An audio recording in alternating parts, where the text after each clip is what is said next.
आज हम यहाँ पे यूपी पुलिस के एग्ज़ाम में आने वाले इम्पोर्टेंट जो अवार्ड है यानी कि जो पुरस्कार है इनके बारे में बात करेंगे।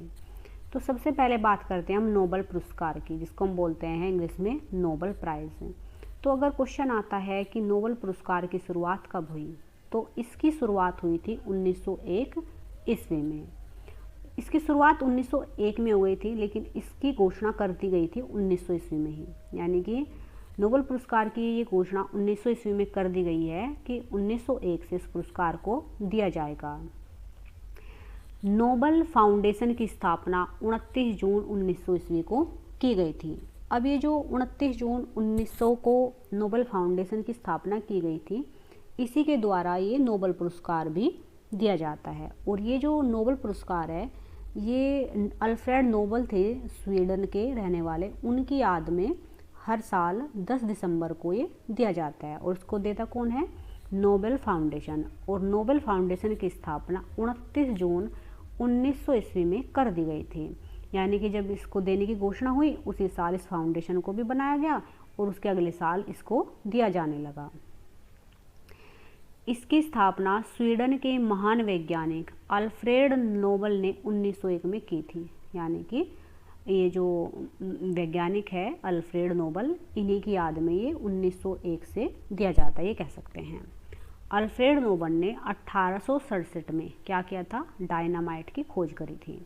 तो अल्फ्रेड नोबेल ने क्या करा? 1868 में डायनामाइट की खोज की। और इनको ये डायनामाइट क्या होता है? एक विस्फोटक होता है, यानी कि विस्फोटक पदार्थ होता है, जिसकी वजह से इनको ये नोबेल प्राइज़ दिया गया था। और उसके बाद से 1901 ईस्वी से मतलब जो है आपका नोबेल प्राइज़ दिया जाने लगा। ठीक है, जैसे ये लिखा हुआ है यहाँ पे, ये एक विस्फोटक है जिसका उपयोग चट्टानों को तोड़ने के लिए किया जाता है। यानी कि डायनामाइट लगा के हम बड़े बड़े चट्टानों को तोड़ सकते हैं। ये जो अल्फ्रेड बर्नार्ड नोबेल है, इनका जन्म 1833 में हुआ था और इनकी मृत्यु हुई थी 1896 में। स्वीडन के लोगों को 1896 में उनकी मृत्यु के बाद ही पुरस्कारों के बारे में पता चला। उनकी वसीयत में लिखा हुआ था कि उनको धन से मिलने वाले वार्षिक ब्याज से नोबेल प्राइज़ प्रदान किए जाएंगे। यानी कि जब ये अल्फ्रेड नोबेल मर गए, उनकी वसीयत में लिखा हुआ था कि मेरे यहाँ से जो भी इनकम होगी वार्षिक ब्याज से, उसी से नोबेल प्राइज़ लोगों को दिया जाना चाहिए। अब हम बात करते हैं ये किस क्षेत्र में दिया जाता है।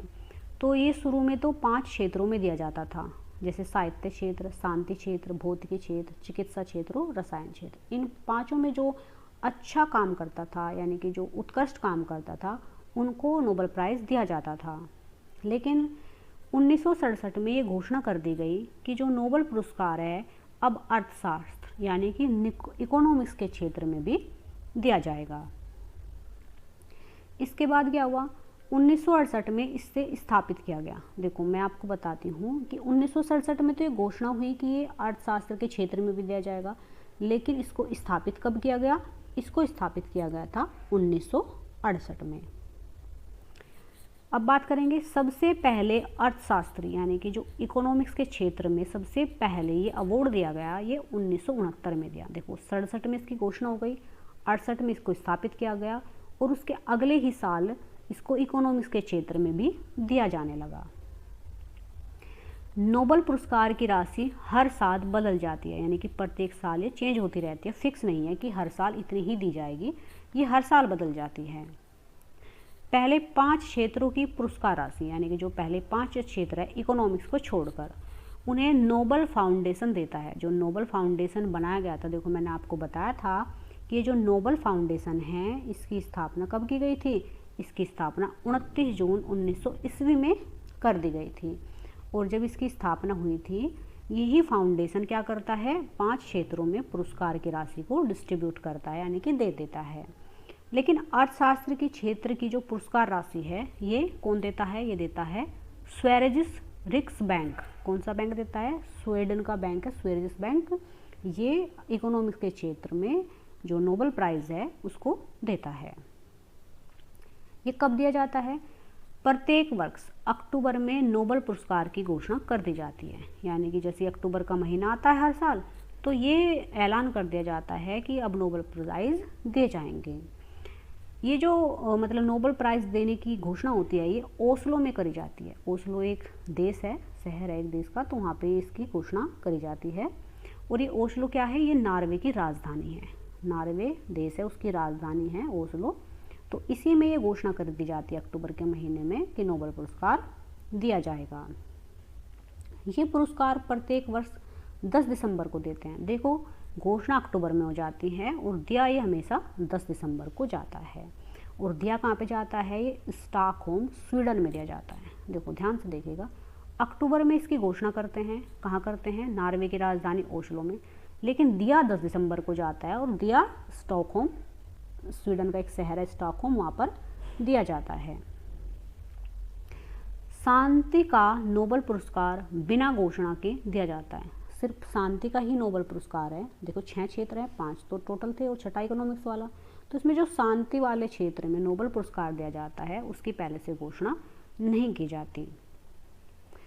शांति का जो नोबेल पुरस्कार है वो नॉर्वे की राजधानी ओस्लो में दिया जाता है। देखो मैंने आपको बताया था कि भाई इनकी घोषणा तो हो जाती है, लेकिन इसकी शांति वाले पुरस्कार की घोषणा तो करते नहीं, लेकिन इन बाकियों की जहाँ घोषणा होती है ना, वहीं पे शांति का नोबेल पुरस्कार दिया जाता है। कहाँ पे, नॉर्वे की राजधानी ओस्लो में।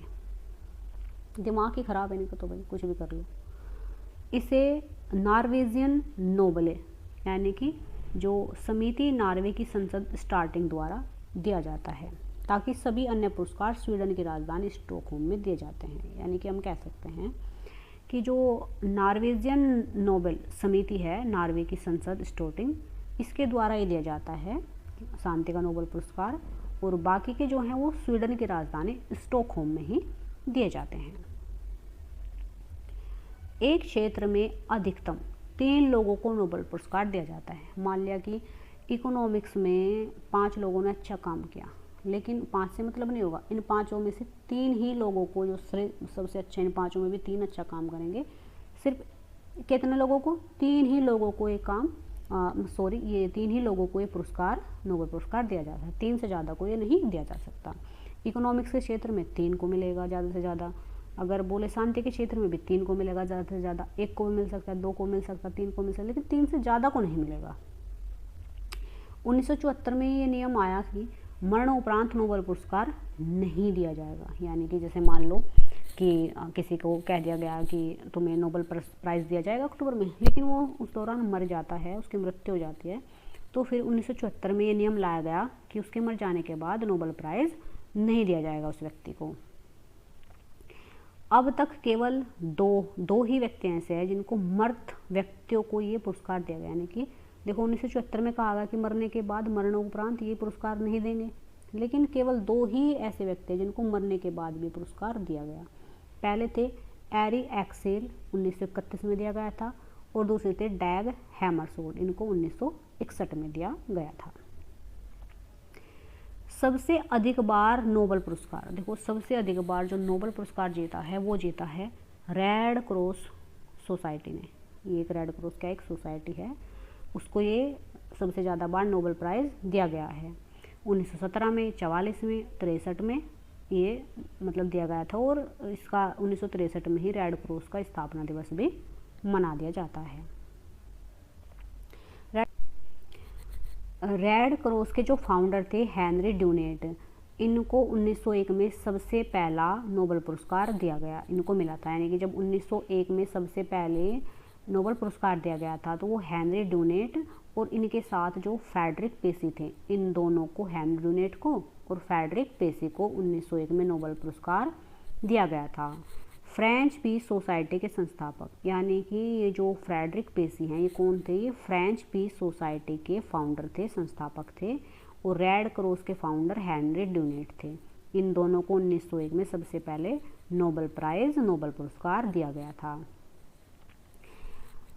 सबसे कम उम्र में, यानी कि सबसे जो कम एज में नोबेल पुरस्कार पाने वाले पुरुष थे लाइस ब्रैग। लाइस ब्रैग को कैसे याद रखें भाई, छोटे बच्चे का जो बैग होता है ऐसे याद रख लो कि वो बहुत ही क्या होता है, भारी होता है।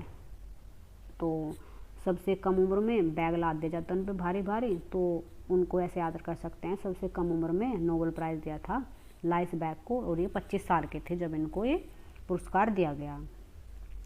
अब सबसे कम उम्र में नोबेल पाने वाली महिला, देखो ये तो पुरुष की बात हो गई, अब बात करेंगे महिला की, तो थी मलाला यूसुफजाई। ये केवल 17 साल की थी। 2014 में ये पुरस्कार इनको दिया गया और तभी 17 साल की थी। तो इनको इस बात से कोई मलाल नहीं हुआ। किसको? मलाला से याद कर लो, मलाला। तो यानी कि सबसे कम उम्र की महिला थी ये, इसको कोई मलाल नहीं है कि मैं इतने कम उम्र की हूँ। और इसे 2014 में 14 से, मान लो 14 से याद रख लो, 17-14 साल की थी और तब इसको ये पुरस्कार मिला था। इनके साथ ही कैलाश सत्यार्थी ये पुरस्कार दिया गया, यानी कि मलाला यूसुफजाई और जो हमेशा देख लो कैलाश पे चढ़ते हैं, सत्य बोलते हैं, वही शिखर पे पहुंचते हैं। तो ये सबसे 2 कम उम्र की महिला थी जिनको नोबेल प्राइज़ दिया गया। तो आप इनको ऐसे भी याद रख सकते हैं। तो जो मलाला यूसुफजाई थी, इनकी किताब थी वी आर डिसप्लेस्ड। क्या है? We are displaced, I am Malala. तो इनकी किताब थी, मलाला से याद रहेगा। इनको इस किताब लिखी इन्होंने और इसको ये दिया गया था पुरस्कार, कौन से वाला? Nobel prize. मलाला का दूसरा नाम है गुल मकई। क्या है? गुल मकई। सबसे अधिक उम्र में नोबेल पुरस्कार, देखो ये तो सबसे कम उम्र वाले थे। अब सबसे ज़्यादा उम्र के जो थे उन्हें मिले थे व्यक्ति, वे थे गुडिनफ। 97 साल के हो गए थे तब इनको, गुडिनफ को क्या मिला था? नोबेल प्राइज़ दिया गया था।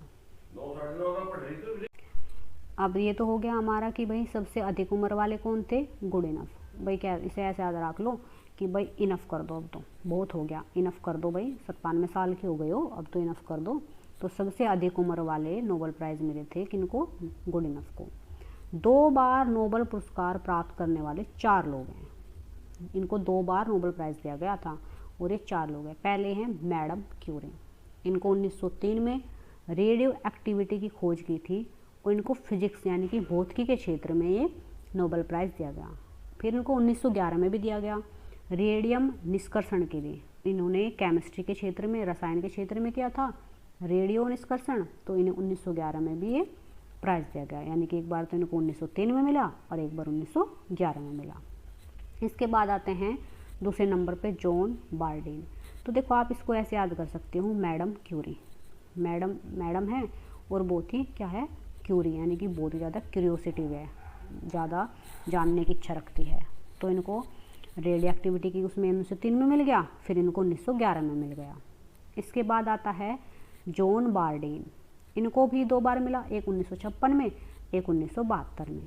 56 में ट्रांजिस्टर की खोज करी थी फिजिक्स के क्षेत्र में, जो ट्रांजिस्टर लगे आते हैं ना इलेक्ट्रॉनिक चीज़ों में, तो इसी की खोज 1956 में करी थी इन्होंने, जॉन बार्डीन ने। और दूसरा जब इनको 1972 में मिला तो इन्होंने अति चालकता फिजिक्स के क्षेत्र में दोबारा से इन्होंने क्या करा था? खोज करी थी अति चालकता की, इसके लिए इन्हें नोबेल प्राइज़ दिया गया। ठीक है, कब? एक 1956 में और एक बार 1972 में। इसके बाद आता है लिंस वालिंग। लिंस वालिंग जो है इनको 1954 में मिला केमिस्ट्री के क्षेत्र में नाभिकीय परीक्षण के लिए, और इनको 1962 में दिया गया था शांति के लिए नोबेल पुरस्कार। ठीक है, इसके बाद आते हैं फ्रेडरिक सेंगर।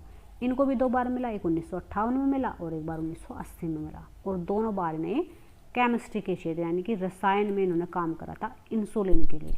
तो इंसुलिन में इन्होंने काम किया था इंसुलिन के लिए, तो इनको ये पुरस्कार दिया गया था। आगे बात करते हैं अर्थशास्त्र के क्षेत्र में। तो देखो इकोनॉमिक्स के क्षेत्र में ये 1969 में 2 व्यक्तियों को दिया गया था। एक तो थे रैगनार एंटोन फ्रिस्किटल, ये तो थे कहाँ के? नॉर्वे के। नाम देखो कितना बड़ा है इनका, रैगनार एंटोन क्रिस्किटल, ये नॉर्वे के थे। इकोनॉमिक्स के क्षेत्र में 1969 में इनको क्या दिया गया था? Nobel prize. और दूसरे थे जॉन टीन बर्गन, ये नीदरलैंड के थे, इनको भी इकोनॉमिक्स के क्षेत्र में क्या दिया गया था? Nobel prize. अर्थशास्त्र के क्षेत्र में पहले जो व्यक्ति थे रैगनार फ्रिच, कौन थे? रैगनार फ्रिच बोल सकते हैं, रैगनार एंटोन फ्रिच याद न रख के रैगनार फ्रिच याद रख लो, ये नॉर्वे के थे। तो इकोनॉमिक्स के क्षेत्र में सबसे पहले जो नोबेल प्राइज़ दिया था ना 1969 में, वो किसको दिया गया था? रैगनार फ्रिच को दिया गया था।